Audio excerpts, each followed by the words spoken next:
नमस्कार मैत्रिणींनो, माझ्या या यूट्यूब चॅनलवरती आपलं सर्वांचं अगदी मनापासून स्वागत आहे। तर आजच्या व्हिडिओमध्ये आपल्याला 30 inch size 4 tucks with belt ब्लाउजची शिलाई करून घ्यायची आहे। तर त्याच्यासाठी मैत्रिणींनो व्हिडिओ स्किप न करता पूर्ण बघा आणि आवडल्यास नक्की लाईक करून सबस्क्राइब करा।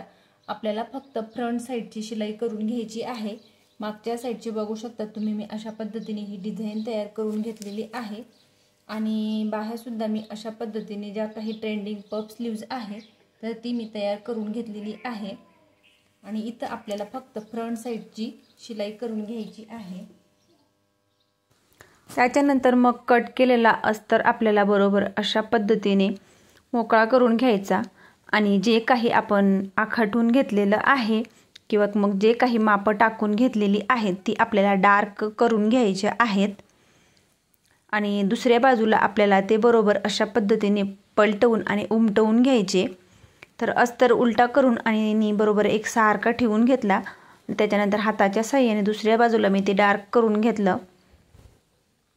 नंतर जे काही अंतर आहे तर तेच बरोबर अशा पद्धतीने खडूने मी आखून घेतलं, परंतु शिलाई करत असताना ते आपल्याला मोजून घ्यायची आहेत। त्याच्यानंतर वरच्या बाजूला लगेचच ब्लाउज पीस मी बरोबर सेट करून घेतला आणि त्याच्यानंतर मग अस्तरच्या सर्व बाजूंनी आपल्याला सुरुवातीला शिलाई करून घ्यायची आहे। तर सर्वात आधी दोघंही पार्ट वेगवेगळे करून एकसारखे बरोबर केले, माप वगैरे बरोबर एकसारखे करून घेतले आणि त्याच्यानंतर मग अस्तरच्या सर्व बाजूंनी हळूवारपणे शिलाई करून घेतली आणि एक्स्ट्राचा जो काही भाग आहे तो कट करून घेतला। ह्याच पद्धतीने दुसरी सुद्धा बाजू आपल्याला सेम ह्याच पद्धतीने रेडी करून घ्यायची। त्याच्यानंतर मग जे चारही टक्स आपण खडूने आखून घेतलेले आहेत ते बरोबर मी अशा पद्धतीने सुरुवातीला खालचा टक्स मी बरोबर अंतर मोजून घेतलं आणि जे काही 4 टक्स आहेत तिथं सरळ रेषेत शिलाई करून घेत आहे। अशा पद्धतीने जर का आपण शिलाई केली तर आपण जेव्हा टक्स देत असतो तेव्हा शिलाईमध्ये फक्त अस्तरच येतो, तर काही वेळेला ब्लाउज पीस हा खालच्याच बाजूला राहून जातो। त्याच्यासाठी असं होऊ नये याच्यासाठी अशा पद्धतीने सरळ रेषेत आपल्याला शिलाई करून घ्यायची आणि त्याच्यानंतर मग आपल्याला टक्स मारून घ्यायचे आहेत। एक्स्ट्राचे धागे वगैरे कट करायचे। त्याच्यानंतर खालच्या बाजूचा जो काही पाऊण इंचाचा आपण टक्स देत असतो तर तो मोजून घ्यायचा। तर अर्धा इंचाला 1 पॉइंट कमी इतका हा टक्स येतो, तर तो बरोबर मारून घेतला आणि त्याच्यावरती लगेचच डबल शिलाई करून घेतली।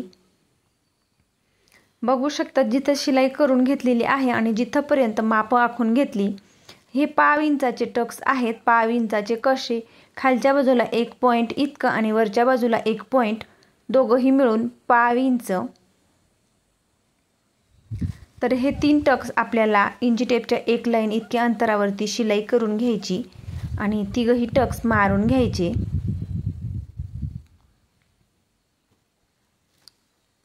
प्रत्येकावरती आपल्याला डबल शिलाई करून घ्यायची आणि जिथपर्यंत आपण मोजून घेतलेलं आहे 1.5 इंच अंतर आपल्याला तिथपर्यंतच फक्त टक्स घ्यायचा आहे। त्याच्यानंतर मग बघू शकतात पार्ट हा रेडी झाला। त्याच्यानंतर दुसरा पार्ट सुद्धा आपल्याला सेम त्याच पद्धतीने रेडी करून घ्यायचा। तर अस्तर वगैरे जोडून एक्स्ट्राचा भाग कट केला आणि त्याच्यानंतर मग जे 4 टक्स आहेत त्यांच्यावरती सरळ रेषेत शिलाई करून घेत आहे।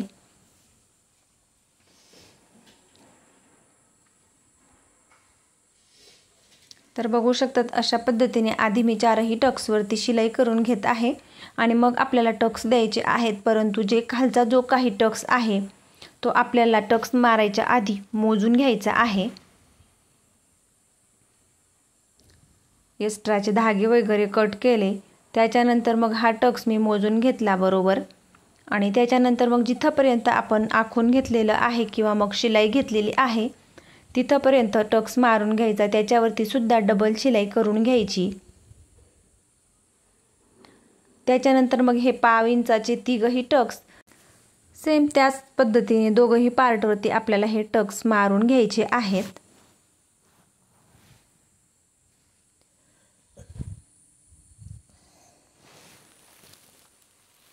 त्याच्यानंतर मग आपण 4 टक्स विथ बेल्ट ब्लाउजची ही कटिंग शिलाई करत आहोत। तर मग याच्यासाठी बेल्ट म्हणजे क्रॉस पट्टी, तर क्रॉस पट्टी आपल्याला रेडी करायची आहे। तर क्रॉस पट्टी सुद्धा आपल्याला अस्तरवरती जोडून घ्यायची आहे। तर हे पार्ट रेडी झाल्यानंतर तुम्ही बघू शकता दोघंही मी सेम अशा पद्धतीने रेडी करून आणि समोरासमोर ठेवून चेक करून घेतले टक्स हे समोरासमोर आहेत किंवा नाही। त्याच्यानंतर क्रॉस पट्ट्या समोरासमोर ठेवून आणि वेगवेगळ्या बरोबर करून घेतले आणि त्यांच्यावरती लगेचच ब्लाऊज पीस ठेवून आणि बरोबर करून घेतले। त्याच्यानंतर क्रॉस पट्टी उलटी करून आणि तिच्या खालच्या बाजूला मी शिलाई करून घेतली। त्याच्यानंतर मग इथं आपल्याला अस्तर पलटवून घ्यायचं आहे, त्याच्यासाठी मी अशा पद्धतीने लगेचच पलटवून आणि खालच्या बाजूला दाब शिलाई देऊन घेतली आणि क्रॉस पट्टीच्या सर्व बाजूंनी आपल्याला लगेचच शिलाई करून आणि एक्स्ट्राचा जो काही ब्लाऊज पीस आहे तो आपल्याला कट करून घ्यायचा आहे। त्याच्या सर्व बाजूंनी शिलाई करून घेतली आणि नंतर मग दुसरी सुद्धा क्रॉस पट्टी आपल्याला सेम ह्याच पद्धतीने रेडी करून घ्यायची आहे। बघू शकतात लगेचच एक्स्ट्राचा कपडा मी कट केला। दोघंही अशा पद्धतीने तयार करून घेतले आणि त्याच्यानंतर मग आपल्याला क्रॉस पट्टी बरोबर जोडून घ्यायची। जोडत असताना दोघंही कोणे एकमेकांवरती ठेवले, परंतु क्रॉस पट्टी ही 5 इंचाला थोडी कमी इतकी पुढच्या बाजूला एक्स्ट्रा सोडली। अशा पद्धतीने जोडून घेतली। नंतर वरच्या बाजूने मी लगेचच दाब शिलाई देऊन घेतली। एक्स्ट्राचा भाग थोडाफार जो काही कमी जास्त झालेला असतो तो सरळ रेषेत कट करायचा। त्याच्यानंतर दुसऱ्या बाजूला सुद्धा सेम त्याच पद्धतीने थोडी इंची टेपच्या एक लाईनपेक्षा थोडी जास्त किंवा मग 5 इंचापेक्षा कमी क्रॉस पट्टी पुढच्या बाजूला एक्स्ट्रा सोडली आणि ती लगेचच अशा पद्धतीने जोडून घेतली। तिच्यावरती सुद्धा दाब शिलाई देऊन घ्यायची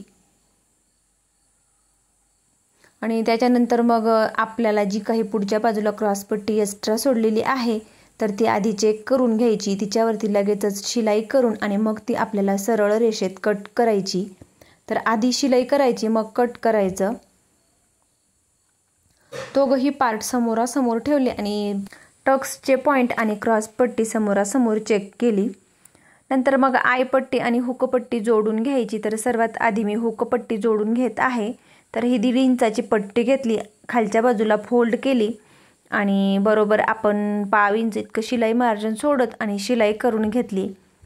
त्याच्यानंतर त्याच्यावरती लगेचच डबल शिलाई दाब शिलाई देऊन घेतली आणि ती डबल फोल्ड केली। तर मी ही एक्स्ट्रा घेतलेली आहे त्याच्यासाठी मी डबल फोल्ड केली आणि लगेच इथं मी शिलाई करून घेत आहे। तर तुम्ही हात शिलाई सुद्धा करू शकतात, हे आपल्यावरती डिपेंड असतं। त्याच्यानंतर मग 2.5 इंचाची मी आयपट्टी घेतलेली आहे, ती सुद्धा अस्तरच्या बाजूने जोडून घेत आहे। ती सुद्धा एक्स्ट्रा खालच्या बाजूला 1 इंच, अर्धा इंच किंवा पाऊण इंच खालच्या बाजूला फोल्ड करायची आणि त्याच्यानंतर एकसारखं शिलाई मार्जिन पकडत शिलाई करून घ्यायची। लगेचच त्याच्यावरती सुद्धा आपल्याला दाब शिलाई देऊन घ्यायची आहे आणि अशा पद्धतीने सरळ रेषेत शिलाई करून घ्यायची। त्याच्यानंतर मग ती पण आपल्याला फोल्ड करायची आणि इथं तुम्हाला किती आय बनवायचे आहेत 4, 5, 6 हे बरोबर खडूने आखून घ्यायचं किंवा मग तुम्ही तुमच्या अंदाजानुसार बरोबर इथं आय बनवून घ्यायचे। तर तुम्ही सुई धाग्याच्या सहाय्याने सुद्धा आय बनवू शकतात। तर मी साध्या मशीनने छोटे छोटे त्रिकोणी बॉक्स तयार करून हे आय तयार करून घेतले आणि त्यांच्यावरती डबल शिलाई करून घेतली। त्याच्यानंतर दोघंही पार्ट समोरासमोर ठेवून आणि बरोबर एकसारखे चेक केले। 1.5 इंचाची ही मी पायपिंगची पट्टी घेतलेली आहे, तर ती मी तिरकस धाग्यात कट करून घेतलेली आहे आणि ती अशा पद्धतीने फोल्ड करून आणि जोडून घेत आहे। तर मला इथं पायपिंग करायची नाही, डायरेक्ट शिलाई करून घ्यायची आहे। तर बघू शकतात अशा पद्धतीने मी शिलाई करून घेत आहे। त्याच्यानंतर मग छोटे छोटे कट मारले जेणेकरून पट्टी फोल्ड व्हायला सोपं जाईल। गोल आकार आहे तिथं आपल्याला आठवणीने छोटे छोटे कट घ्यायचे। एक्स्ट्राचा भाग आतमध्ये फोल्ड केला आणि त्याच्यानंतर मग इंची टेपच्या 1 लाईन इतकं अंतरावर आपल्याला हळूवारपणे शिलाई करून घ्यायची। तर बघू शकतात अगदी छान पद्धतीने मी इथं गळ्याला शिलाई करून घेतलेली आहे आणि त्याच्यानंतर तुम्ही दोघंही बाजूंना मी सेम ह्याच पद्धतीने करून घेत आहे। खूप छान फिनिशिंग आलेली आहे। दोघंही पार्ट सेम ह्याच पद्धतीने मी रेडी करून घेतले आणि त्याच्यानंतर मग मी कमरेचा चौथा भाग आयपट्टी सोडून कमरेचा चौथा भाग आणि त्याच्या पुढे 1.5 इंच शिलाई मार्जिन मोजून घेतलं। तर कपडा हा स्ट्रेचेबल असतो आणि त्याच्यामुळे आपल्याला हे चेक करणं सुद्धा खूप गरजेचं असतं। दोघंही पार्टवरती सेम ह्याच पद्धतीने मी चेक करून घेतलं आणि त्याच्यानंतर मग सरळ रेषेत आखून घेतलं। तर सर्वात आधी मी शिलाई केली आणि दोघंही पार्टवरती शिलाई करून आणि एक्स्ट्राचा भाग नंतर कट केला।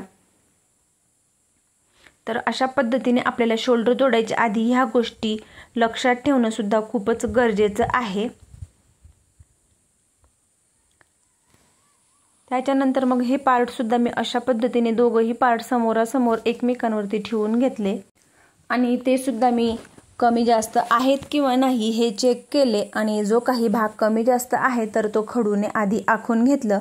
त्याच्यानंतर शिलाई करून आणि एक्स्ट्राचा भाग कट केला आणि मगच आपल्याला शोल्डर जोडून घ्यायचं आहे। तर शोल्डर जोडायच्या आधी ह्या दोन गोष्टी आपल्याला लक्षात ठेवायच्या। शोल्डर जोडत असताना गळ्याकडची बाजू मागे पुढे होऊ नये ही काळजी घेत आपल्याला शोल्डर जोडून घ्यायचं आहे। तर शोल्डर जोडून झाल्यानंतर सुद्धा आपल्याला लगेचच बाही जोडायची नाही, तर ती सुद्धा आपल्याला काळजी घ्यायची आहे। जे काही भाग कमी जास्त झालेले असतात ते चेक करायचे। आपण कितीही परफेक्ट कटिंग केली परंतु कपडा हा स्ट्रेचेबल हा असतो, त्याच्यामुळे हे भाग कमी जास्त हे होतच असतात, म्हणून हे आपल्याला चेक करायचे। त्याच्यानंतर मग ही 2.5 इंचाची बरोबर 2.5 इंचाचं शोल्डर पट्टी चेक केली आणि जो काही एक्स्ट्राचा भाग आहे एका बाजूला तो सरळ रेषेत कट केला आणि मग मी दोघंही बाजूंच्या बाह्या जोडून घेतल्या आणि फिटिंग करून घेतली। तर व्हिडिओ मोठा होत असल्यामुळे मी ते तुम्हाला दाखवलेलं नाही। तर फायनली आपला ब्लाऊज अशा पद्धतीने तयार झालेला आहे। तर मैत्रिणींनो, माझा व्हिडिओ आवडल्यास लाईक करा, शेअर करा आणि चॅनलवरती नवीन असल्यास चॅनलला सबस्क्राईब करून जवळच असलेल्या बेल आयकॉनला प्रेस करा, म्हणजेच माझ्या अशा येणाऱ्या नवनवीन व्हिडिओची अपडेट तुम्हाला येत राहील। तर ह्या व्हिडिओमध्ये मी फक्त फ्रंट साईडची शिलाई करून दाखवलेली आहे। व्हिडिओ जास्त मोठा होऊ नये याच्यासाठी मी फिटिंगचे आणि बाह्या जोडायचं दाखवलेलं नाही।